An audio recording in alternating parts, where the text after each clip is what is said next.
With its lower densities and longer distances, is suburbia inherently incompatible with cycling for transportation? Or could high-quality protected bike infrastructure make this environment comfortable and practical to bike in?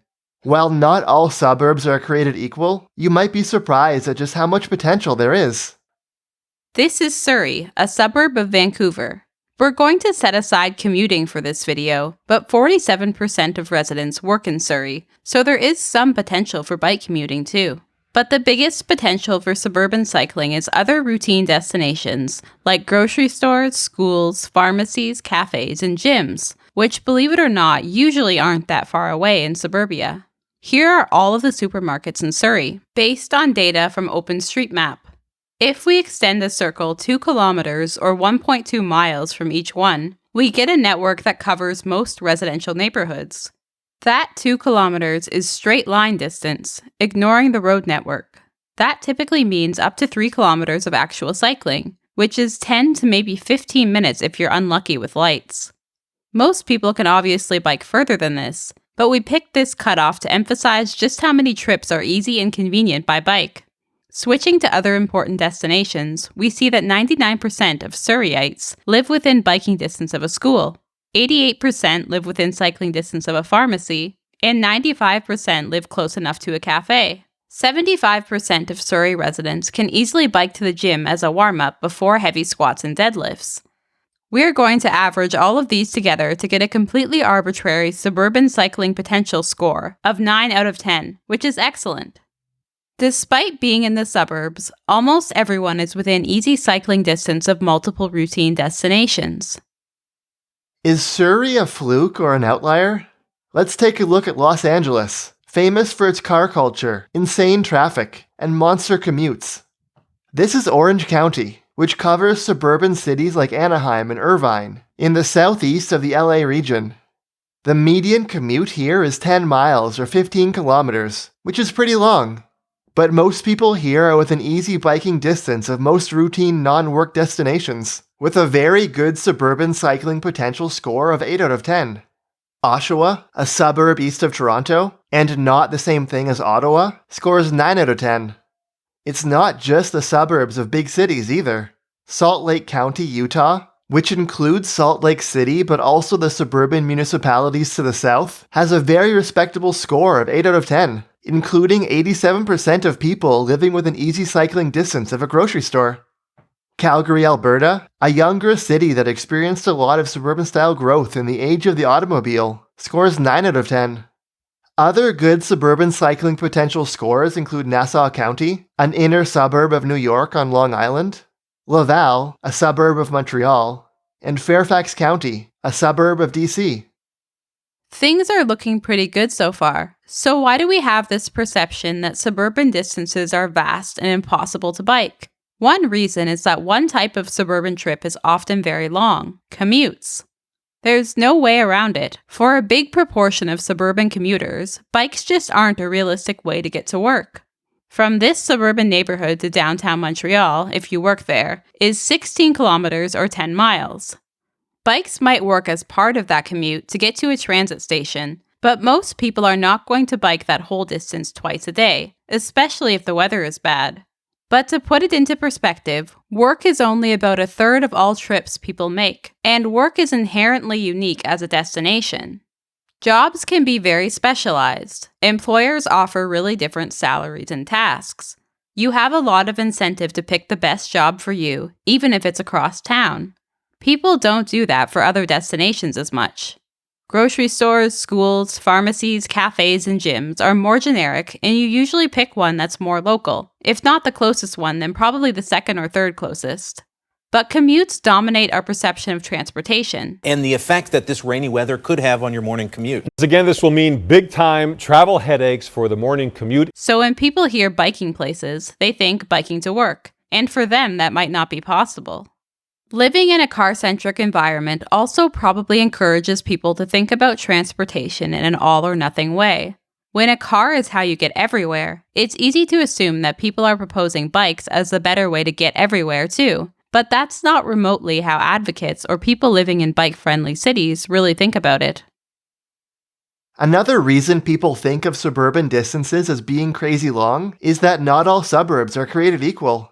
Some suburbs are more spread out than others, with distances that are more challenging or less convenient by bike.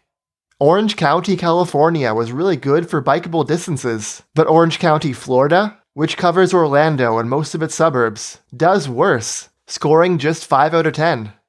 School access is still surprisingly good, but other destinations are much lower. Fewer than 30% of people live within easy biking distance of a gym. Do they even lift? Well, Nassau County, just outside of New York City, was pretty good. As you travel further out on Long Island into Suffolk County, the concentration of people and amenities falls, and we get another score of 5 out of 10. School coverage is still surprisingly good, and grocery stores do okay, but other destinations are more sparse.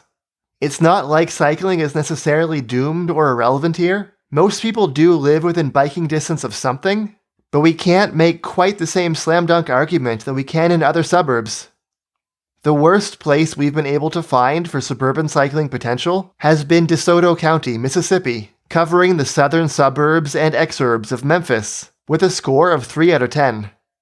Only a third of people can easily bike to a grocery store, and only 9% are within easy cycling distance of a pharmacy. As you can probably tell from the especially spread out homes, this is on the more extreme end of suburbia. There are some extreme cases like this, where the density and distances make cycling feel not particularly relevant, but overall there's way more potential for cycling in suburbia than most people would think. To be honest, we were surprised by how well some of these numbers turned out. It's not just the top performers either. Lots of places with well-earned reputation for car-centric planning and design are pretty good for amenities like bike-friendly distances. Dallas County, Texas, which includes Dallas and its inner suburbs, scores a respectable 7 out of 10. Not only that, Collin County, the northern suburbs of Dallas, also scored 7. We find the same score for Oakland County, Michigan, the northwestern suburbs of Detroit, as well as Maricopa County, Arizona, which includes Phoenix and most of its suburbs. Lévis, Quebec, the suburbs across the river from Quebec City, scores a little lower at 6 out of 10, but that's mainly because of a particularly bad score on gyms.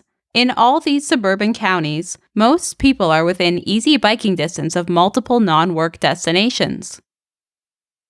There are some caveats. We pulled this destination data from OpenStreetMap, which is an amazing resource, but it's always possible that some of the information is wrong or out of date.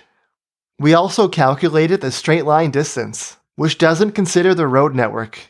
Indirect or disconnected road networks can add a lot of travel time, and arguably they're an even bigger barrier to suburban cycling than density is. Also, these results really depend on what we count as biking distance. We intentionally chose a pretty short distance, aiming for a 10 to maybe 15-minute ride. Obviously, most people can bike longer than this, but we're looking to make the best case by focusing on trips that are not just physically possible, but are convenient and competitive by bike. You could bike 30 minutes to a grocery store, but most people don't want to spend an hour of total travel time just to get groceries. People might tolerate that for a commute, but not so much for other tasks. If distances aren't the main barrier to cycling in most suburbs, what actually is the problem? It's not that different from in the city: infrastructure and car culture. On the infrastructure side, we've had 3 main kinds of suburban cycling experiences. Quieter residential streets are usually pretty comfortable, often enough that kids feel safe biking around, but usually these streets don't reach a ton of destinations, or if they do, it's a maze of twists and turns. Next, there are off-road pathways that are a joy to use, but they're mainly oriented around recreational routes, and they're nowhere near as common as they should be.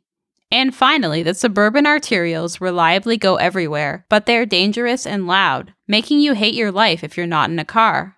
Intersections are even more car-centric than the straightaways. The suburbs feel like a world of extremes, where one minute you're biking here, and the next minute you're biking here.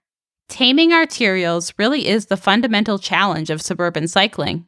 Narrow painted bike lanes are nowhere near appropriate here. They feel like the city isn't even trying. Or worse, they're encouraging cyclists to take risks. Wide or buffered painted lanes are a big step up in a pinch, but not a long-term solution.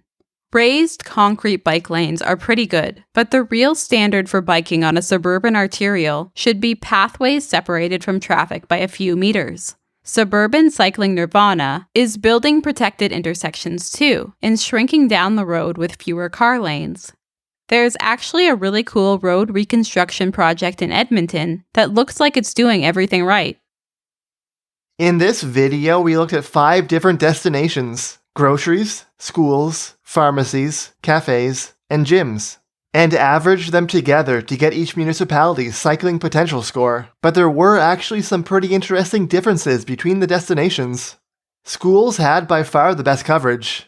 Most of the places we looked at, even the pretty sprawling ones that overall performed worse, like Orange County, Florida, had upwards of 85% of people living within biking distance of a school. This doesn't distinguish between elementary schools versus high schools, but still, there might be a ton of untapped potential for kids biking to school, even in lower density suburbs. After schools, grocery store coverage was the second best. Other destinations, cafes, pharmacies, and especially gyms, generally had worse coverage. There was also a difference between the US and Canada.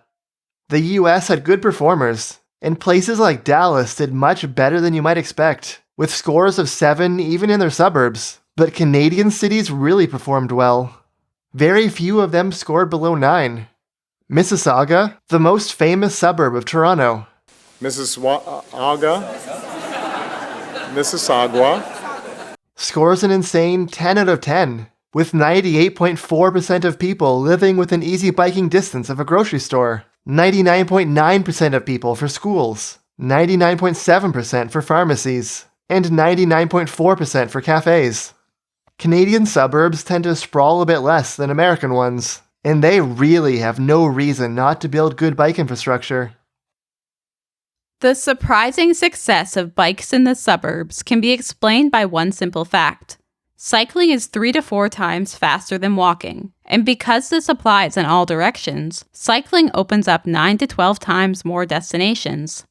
Cycling is actually the perfect active mobility solution for the suburbs, in theory at least. Most suburban environments are not built for cyclists, but for the most part, it's choices about road design and layout that determine how many people cycle, not the actual distances.